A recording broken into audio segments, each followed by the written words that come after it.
Hello everyone. Welcome back to another episode. Today I'm going to do something a little out of the box. I'm going to do an interview with somebody, first and foremost, is a friend of mine, and he's been on some night investigations concerning Sasquatch. We've done some excursions and expeditions into the wilderness, daytime and nighttime, and like I said, he's done research on his own long before I met him, and so I've got to know him pretty well as a friend. He formerly was a wildlife nuisance control officer, Title 17, Class A for the IDNR. He was a trapper, a hunter, a fisherman, and a tracker. He was also a USA boxing coach and a trainer for 10 years. He is also a registered Native American of Cherokee and Chippewa descent, a member of those nations. So I'd like to introduce Dave Wheeler. How are you doing today, Dave? Oh, how you doing, Dr. Don? Oh, Thank you for having me here. yeah, I'm glad you were able to make it. I wish I could see you often enough, but we're going to go sort of away from the subject matter of Bigfoot today, something that you're more familiar with than I am, and discuss another cryptid and your experiences and encounters with that cryptid. So without any delay, if you'd like to go into explaining your first encounter, and it's all yours, Dave. All right, well, first of all, I want to thank you for that wonderful introduction you just gave me. Quite impressive. But I would like to also, before I get into any of the stories and encounters that we've actually been through, I would like to tell you a little bit, and your viewers there, a little bit about our group and what we do, because our group is a little bit different than most groups out there. We belong to the American Cryptid Research Team, and what we do is off kilter, I guess, than most groups would actually do. We do go out looking for them, boots on, and a lot of groups do that also. But we don't go just on internet. We don't use people's stories and regurgitate them. We don't do any of that. We're out there with them trying to study their behavior. We're not trying to make money off anything that we do. We're not trying to get publicity for anything that we do. We're not trying to get popular with anything that we do. We're trying to study the same thing as what Diane Fossey, Jane Goodall, what they try to do with the apes. This is what we try to do with the cryptids. Now, the cryptids you wanted me to speak of today was of Dogman. And I don't even like using that term really, because it's not really a dog, it's not really a man. Yes, it can walk upright, and yes, it does have features of, canine. So, but how I got really introduced to this, and I'll get to the story right now, how I really got introduced to this was through my daughter. I did a lot of Bigfoot research, and I've seen Bigfoot a number of times. I've been very close to Bigfoot. My daughter was face to face with Bigfoot, or Sasquatch, whichever you wish to call them. But I've never really got interested in Dogman and didn't know anything really much about it. I had a lot of doubts about those things. I had stories from my grandfather about what he's seen down in Georgia, but I really didn't think much of this. But seeing that Sasquatch does exist, and I'm not a believer, I'm a knower. So seeing that he does exist, I guess I should have known that these things could possibly exist also. She was leaving my house. Let's get right to the story there. She was leaving my house, and this was late at night, and she was heading home. She had her child at the time, which was 3 months old, I believe, and he was crying in the back seat. Now, she had to take a back road to go home. In this back road, all you have is timber and a swamp on one side, and then on the other side, open field, timber, and then river. So that gives you a little idea of exactly the area. She was driving on home, and there's rail tracks that cross this road. she's seen up ahead a large dog, what she presumed to be a large pit bull. It was brindle in color. Don, you would have to do the interview with her to actually get the true story, because I'm just, once again, doing something, regurgitating what she had to tell me about it. Yeah. But it was brindle in color, and so I believe it was.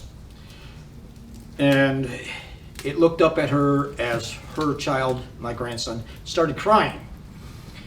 And she noticed the ears perked up towards her, and it started coming towards her car, because she was already going slow enough, almost, in park, but still moving. And it started coming towards her, so she sped up, and it chased and gave chase for about 3 miles, I believe it was. Not exactly for sure the mileage of the chase, but it was around 3 miles, maybe 4. But that's a long distance, keeping chase with the car, doing about 55, 60 miles an hour. And it was comfortable on 2 legs as in 4. So it did stand up and run also. It ran on 4 also.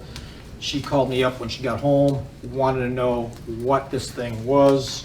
I had no real clue except to tell her what I've been listening to and stuff with Dogman. Never seen one, didn't know about it. So I did get in touch with Ricardo Sanchez. Not to do a testimonial for him, but this man really does know Dogman. He really understands their behavior, and this is what we try to do. So I got in touch with Ricardo, and Ricardo came down to my place. Within 25 minutes after being down there, we cut track. And this is the first time I was even actually looking for some sort of track like that, and it was quite large. I couldn't believe it. I couldn't believe that he could actually take me into an area where I could actually cut track on something like this. And it was quite a bit bigger than what a timber wolf track would be. And there's nothing in this area that, and we don't even have timber wolves, which, yeah, a few miles away there is packs of timber wolves. But where we were at, there's no timber wolves there. And this was bigger than timber wolf, bigger than, of course, coyote. Seeing a coyote smaller than timber wolf, and this was different than a regular dog track. Right then, I knew Ricardo actually knew what he was doing. So after that, we started going out, and this is where my first encounter actually occurred with Ricardo. And that first encounter was that he called me up. I better go from the beginning, I guess. He called me up and said he was going to another state. In fact, it was 2 states, I believe, Tennessee and Kentucky. He went down there and he was going to try something. He talked to me about calling. Since I've done a lot of predator calling, he wanted to know about doing this. So I was teaching him, telling him about different ways of calling and things like this. He had an idea, and so he was going to use this specific call that he has, and I won't discuss what it is. That would be up to him. So he said he was going down to Kentucky and Tennessee, and he was going to try doing down there. Well, he had great results. He was with the woman that he was helping out. That's also what our group does, is we help out individuals who have problems with these cryptids. And he was helping her out.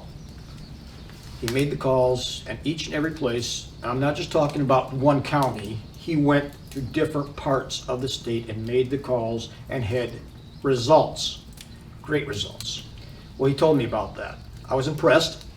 I wanted to see for myself this. And he said, well, I'll come over after he gets back. When he got back, he did. He came over.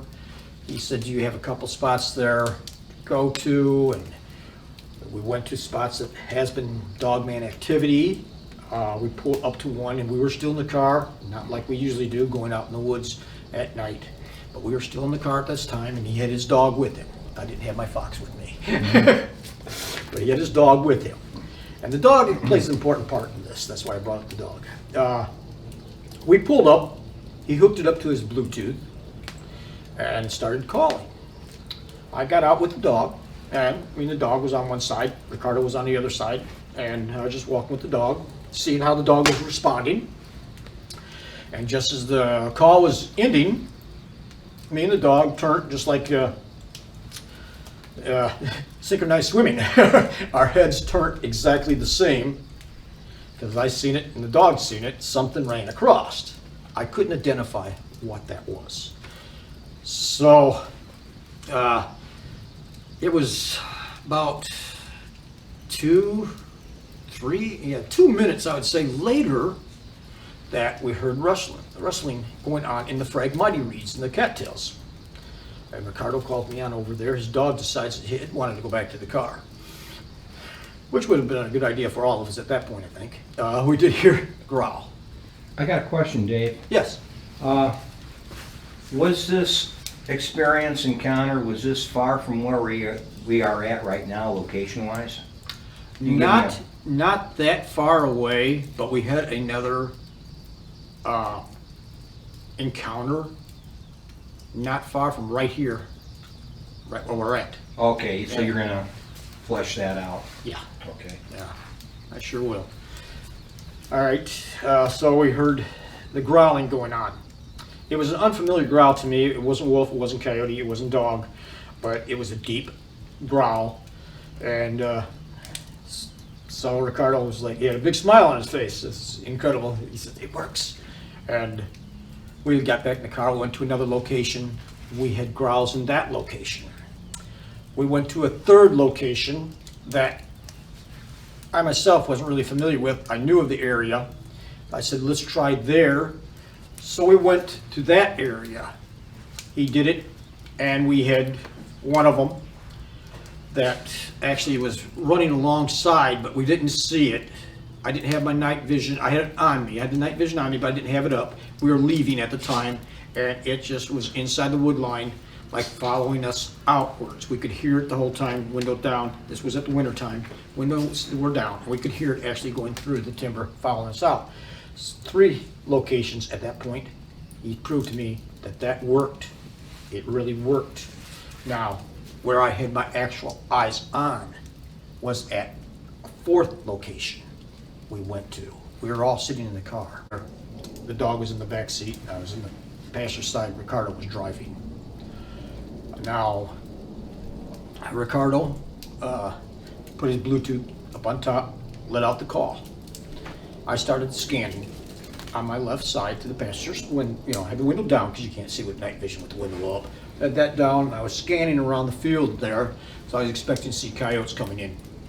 And, well, there was really no activity. I could see anything whatsoever, and the night vision I could see quite a distance.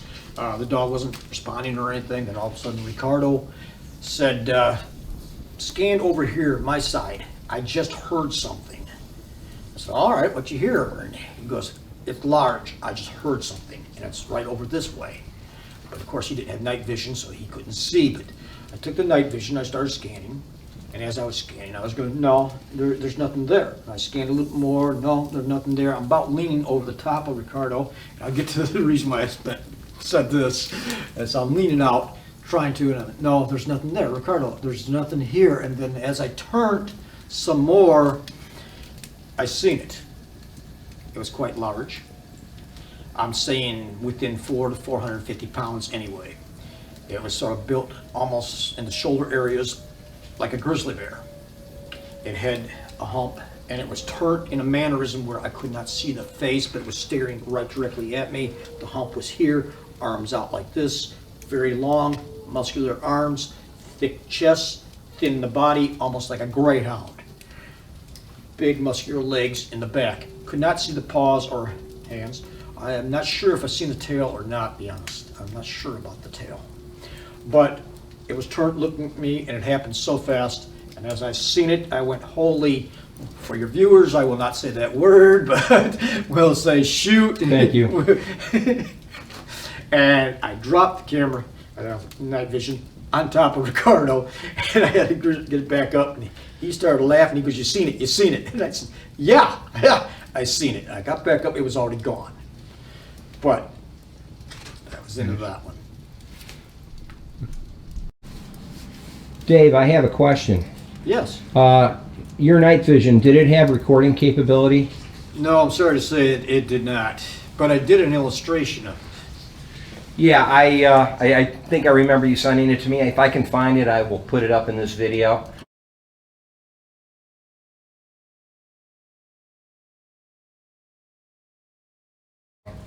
Go ahead and do your next encounter experience. Well, the next encounter I think I should actually bring up is when Ricardo and me was out in the woods itself. And we were out with another member of our group at that time, Mitch. And Mitch stayed back with his vehicle. And me and Ricardo went out into the timber. And we came across, it's a metal shed, right out in the middle of the woods. It's a metal shed. And there's two doors on the metal shed. One in the front, one in the side here, like that. I don't know if you see what I'm saying. One door here, one over here. And when we started walking up to it, we could hear the blue jays giving an alert call. But Ricardo goes, "Are they alerting to us?" And I said, "No, they don't even know we're here. They're in the back there. There's something back there." And so we went on and walked on up there. And we split up. He went towards the back side door. I went towards the front. It's all timber all around it, and it's very close timber to it.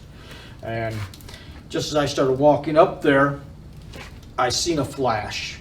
And when I say a flash, I'm talking like a bird would fly in front of your face. You know it's a bird, but you can't identify what bird it was. It was that fast, but it was at least 7 foot tall, and it looked gray. I couldn't be sure of what it was, but it moved very quickly. So as soon as it moved and made that flash, that's when it made a noise on the other side, a crash. And Ricardo heard that, looked at me with a shocked look on his face, and I was like, "Did you see it?" And he was like that, and he could hear it, and I called him back to me. So he came back over, and we started hearing scratching from inside the metal shed. And he pointed to the shed, and he goes, "There's something in there." And I said, "Yes, there is." And he goes, "Something is trying to keep us from going in there." So I started walking over to it, and he goes, "You going in?" And I said, "Yeah." And that's when he said, "You got big gonads going in there." And I said, "Well, this is what we came for." So I opened up the door, and I walked on in. There was a divider inside there, which is also metal. And as soon as I walked in, there was scratching on the other side of the divide. And on the ground there, it was all gravel, and I could see something digging from underneath, trying to come underneath the gravel. And I could see the canine nose-like, but this had claws to it. You could see, claws movement. I couldn't give you an identification of claws because it was moving his fingers so fast that all you see was gravel going down.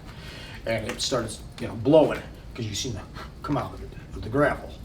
And that's when I decided to back out because I was going to go around. So you could see it's the dust from it snorting. Yeah, the dust of the gravel itself. Oh, yeah. It was, blowing, and I decided to back up out of there. And I said, "Yeah, it's in there." And he said, "Did you get to see it?" And I said, "No, it was on the other side." And so we went on back, and Ricardo goes, "At least you were armed."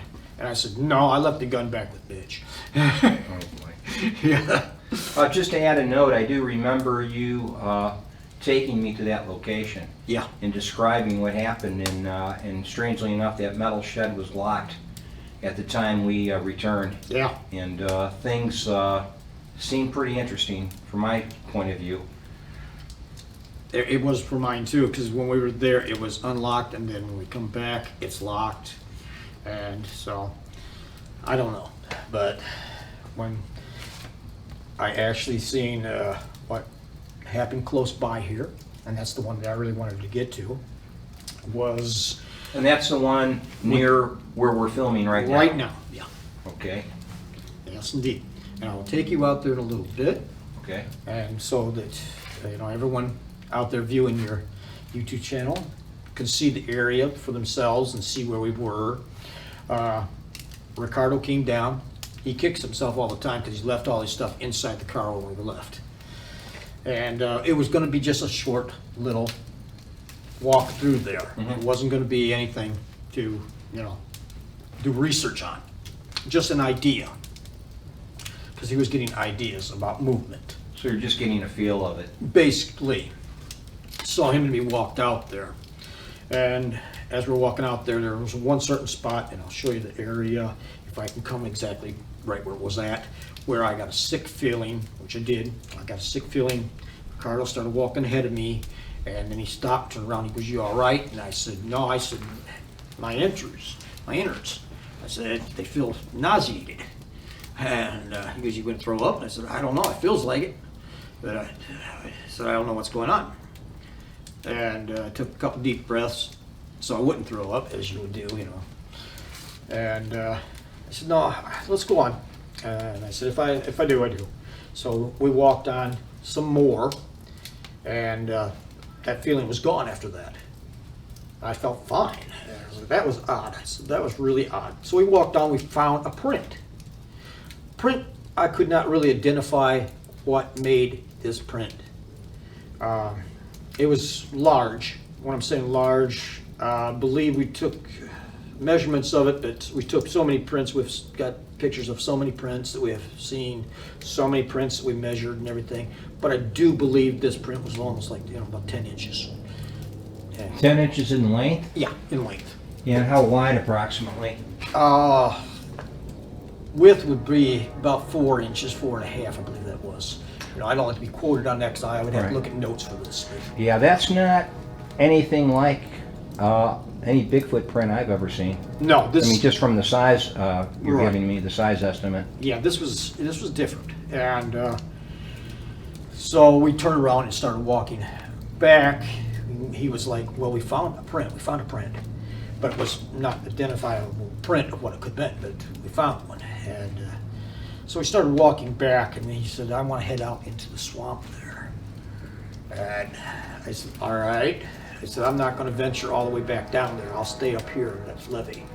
And so he went on down, started venturing on down. He got so far down, and then he stopped. I could not see anything, but I did hear something, and so did he. We both heard something coming towards his left. Yes, it would be his left. And he's seen through the phragmity reeds and the cattails that was there, he's seen a big black head of a canine sticking through, looked at him, and that's when he said, "Dave, watch my 6." This is when I turned, and I had my vision. I turned, there was a second one. And when I turned and seen the second one, not far from Ricardo, and he got to hear its movement also. He didn't get to turn and see that one, but he seen the other one. And it backed, when he looked right at it, it backed into the phragmites. And then the other one there, it was foliage in the trees and stuff. It was sort of hard really to see anything because you could actually see the black of it. This was also like a black color too. I can't, it could have been a dark brown, but it was a little distance away from me where it's in the shadows, looking black. So you could see patches through the foliage of it, and it was standing about 6.5, maybe 7 foot tall, and it was on, 2 legs. It wasn't a Sasquatch. It didn't have that barrel chest. It didn't have that built like a Sasquatch. It looked like it had long arms. Like I said, it was in line of foliage. But I could see the leg, the calf of the leg here. I could see that the best. It was thick, it was muscular, and I could see the muscles in it. I could see that quite well. Thin waist, and then it moved outwards with the chest, and you could see actually movement here when it was like breathing, but I couldn't see it that long to get a good look at it. And I was trying to make it out, and I couldn't make out the head or anything else. I couldn't make that out. But it was standing there. And then I told him right away that there's one right there behind you. Question is, where was it in relationship to you as far as like a clock face, the direction you were facing? Okay, I was facing 12 o'clock, so it would have been about in between 1 and 2. So you had one at 1 and 2 Yeah. in relationship to you, and then you had one at 6 behind Ricky. Well, Or approximately at 6 o'clock. he said, watch it 6. It wasn't at So- 6 o'clock from him. It would have actually been at his about 3 o'clock or so at his.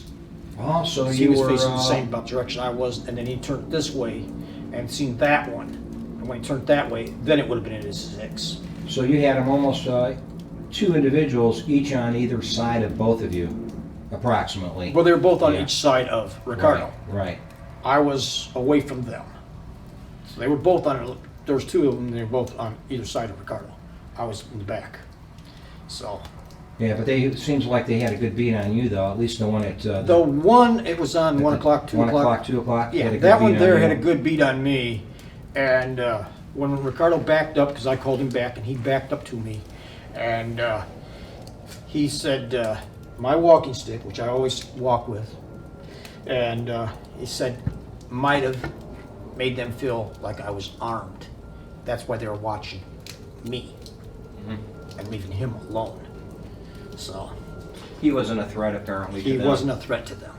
So you never got to see the face of the creature at your 1 or 2 o'clock? No, at, I never got to see the face. It was hidden behind the foliage. But you got a good look at its part of its body, its upper thigh. I its got the chest thigh. I and- got to see very, very well. It was standing out there. There was no foliage around the thigh. Did you see its hand, or could you I describe could its see hand? that it had a long arm. Couldn't see Its the hand. hand. No, I couldn't see the hand. And then I could see the waist here was very thin. Thin.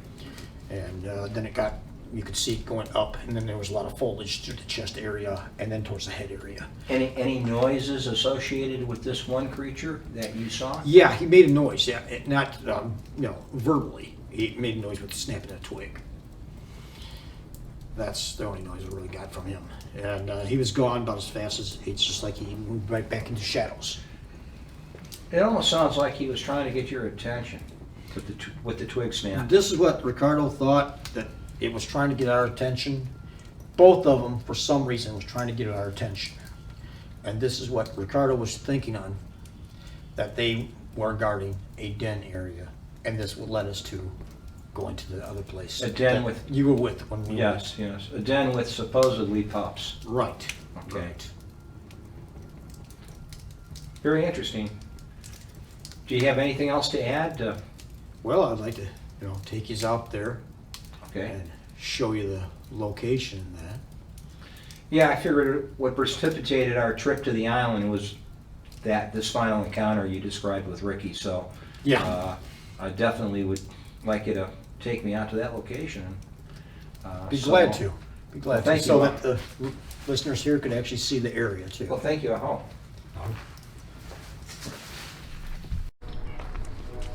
In the area right around here, Yeah.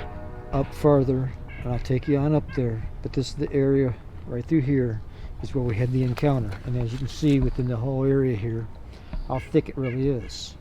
Now as we walk up farther, I'll take you to where we had the actual encounter and where I got sick at with the nauseating feeling.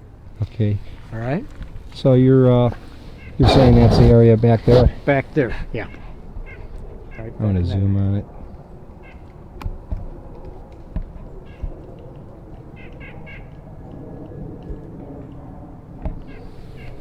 Okay, Dave. All right.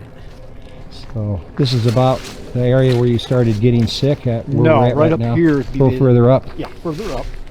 Okay. Where I This started is, getting ill. this is the trail we're on.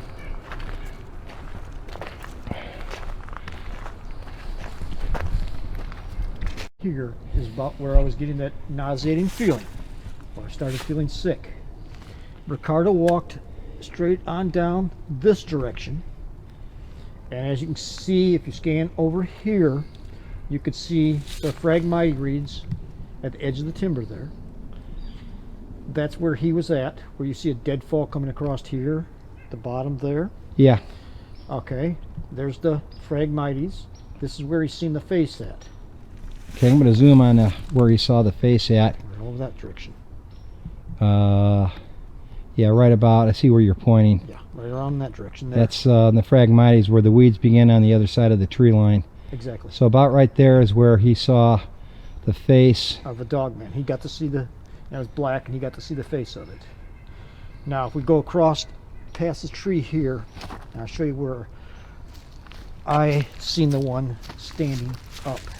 Right now the leaves are off, so you got a better view of things. Right about where you see that big tree right in there, and a lot of the downfalls. Yeah. All right, right in that area there. Now it may be a little bit off, but that looks about right where it was at. I'm gonna zoom on it. All right, right around there is where I seen it. Now remember, it'd be on the other side of this hill tree over here is where Ricardo was at. Right. and it was right in there. I see the tree that sort of Y's off at the base there. Exactly, yes. Yeah, and then there's some branches laid down around it. Right. Right in that area is where Right you in saw. that area. Okay.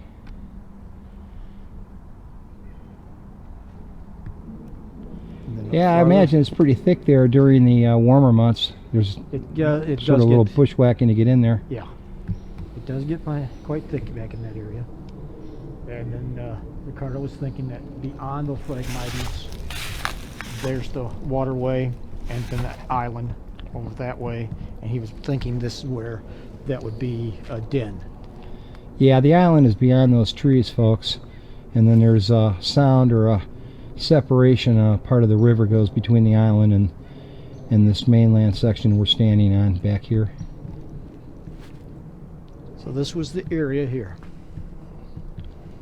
But when I got ill, I was right over this way towards, on the other side of these trees is where I got the ill feeling. And then we walked up farther up that direction and turned around. That's where I cut the track, turned around, came back, and he decided to cut on down and walk down in there. Oh, back this way? Yeah. Okay. Yeah, it's the direction I'm pointing the camera. Yeah, that's the direction that Ricardo walked into. And Do a zoom on that too. all right. Yeah, it's pretty boggy and wet down there now. Oh yeah. We've had a lot of rain lately.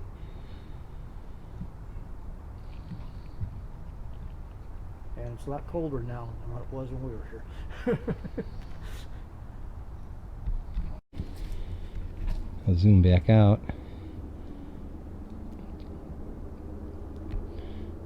I thought it was significant, this upside down V, which is a tree break off on itself, a dead tree, and then if I go further, zoom further in, you'll see the X underneath the V, and then you'll see the tree arch going through the top of that X.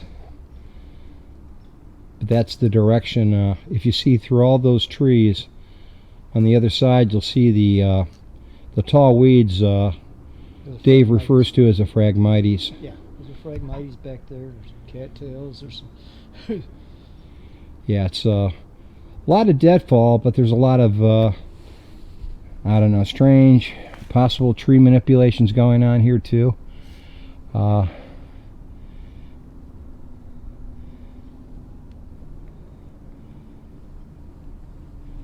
going to zoom back out toward the island where Ricky and him had activity near that direction. And if you recall, Ricardo had activity on the island, even during that terrible rain we were in. Yeah, we were in that constant rainfall. We were on the island. We did go to the island afterwards based on Ricardo's suspicions, and we did get activity. We had we were barked at, we got huffed at, we heard movement in Ricardo the seen something. he saw something that that had something, appeared to be carrying or holding something that was white. Yeah, and put it up about 7 feet up in the.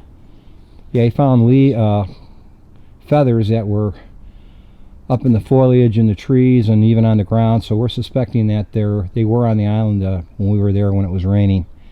And the rainfall sort of masked their sound, but we could still hear them moving around even though it was raining. And we couldn't film at that time neither because of how much rain we were getting. Yeah, it wasn't torrential, but it was a steady downpour. I'll put it that way. It sort of put the damper on doing anything with our electronics. Here we go. Okay, we're walking up the hill. We're approaching the area where Dave and Ricardo found their track of what appeared to be a Dogman track or something that obviously wasn't Bigfoot. We just found this though as we were walking up. It's sort of where the leaves are sort of pushed away, Kind of a scuff. almost like a scuff. If I put my foot next to it, it approximates It approximates about the size of my foot, maybe a little bigger than my shoe, but you can see where the toes are up on top, and the heel would be there. And then this is the area where Right around here is where we found the track. yeah, this is the area where he found the track where he's pointed to right there. Yeah, somewhere around that area there. Yeah, he found a track which, like you said, was 4 inches wide by how long? About 10. 10 inches long. So yeah, it was sort of disproportionate to what we would consider a Bigfoot track. So Nice and thick. yeah, we've got willows and hedge apple bushes and trees everywhere, so it's pretty impenetrable. Wildflowers running Yeah. through there. I mean, you can walk through it, but usually I skirt these areas when I go through them, and usually you'll find them in pockets. There'll be a grove of these willows and hedge apples and thorn bushes, and then you sort of skirt them and go around them, and then you otherwise you'd be trying to machete through all this, and it's almost impossible. It is. That's true.